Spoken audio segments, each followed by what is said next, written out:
Another edition of Thinking Caps. Tim Leonard alongside bench coach Tommy Weber. Tommy, thanks so much for joining us My as pleasure. always.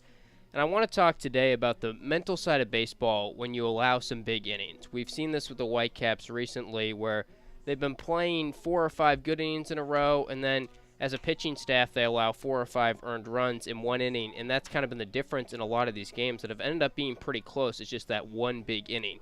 So how do you avoid that? And when those are happening and reoccurring, what is something that you can go out to the mound and say, as a pitcher, this is something I can work on to get rid of that? I think there's a systemic issue that we have to deal with, especially when you're out here at the top of the food chain. These are the best players in the world at this level. There's a lot of pressure on them to throw a certain way, and that usually involves velocity. And when you're trying to throw hard, you usually lose command of the strike zone. In almost all the instances that you point to, we had guys out there who probably were more concerned with how hard they were throwing than how effective their pitching was.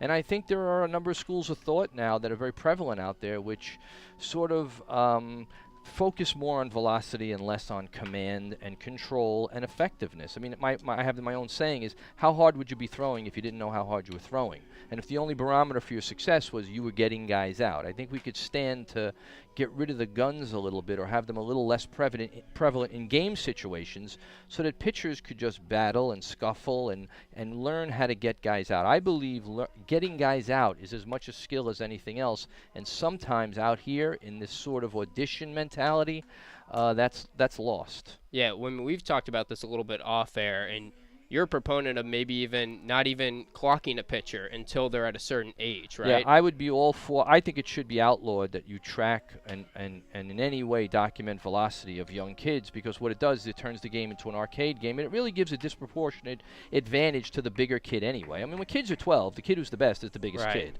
That's no secret. So I would be almost for a velocity limit where you can only throw the ball a certain speed at a certain age, so that now you have to work on effectiveness. You've got to change speeds. You've got to locate. You've got to really learn how to pitch, because the reality is you're going to be throwing the ball faster as you get bigger anyway. So this attempt to try to throw the ball to satisfy a gun, especially at an early age, I think really hurts pitchers. And then we've seen when pitchers are struggling with command, we've seen a couple guys walk the bases loaded or get in those jams strictly by throwing too many balls in a row. What is something as a pitcher that you can do mentally? What's the best thing to do in that situation when you're struggling to get strikes across? I think, and it is particular to each player. Right. It's a personal thing.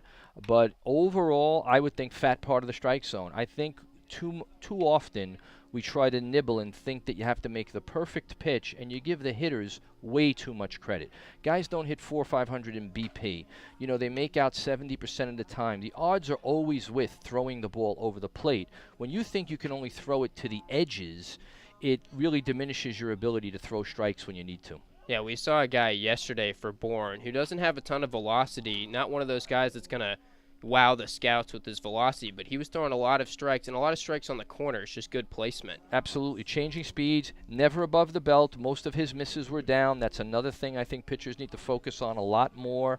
That kid was one of the most impressive pitchers I've seen. If I were a scout, that would be a kid that I would, take a look at, because he already knows how to pitch. So if his velocity goes up just a little bit, he's kind of got it, because he, in my opinion, has the tough part of it, which is the artistry. All right, Tommy, thanks so much for the time, Thank you. as always.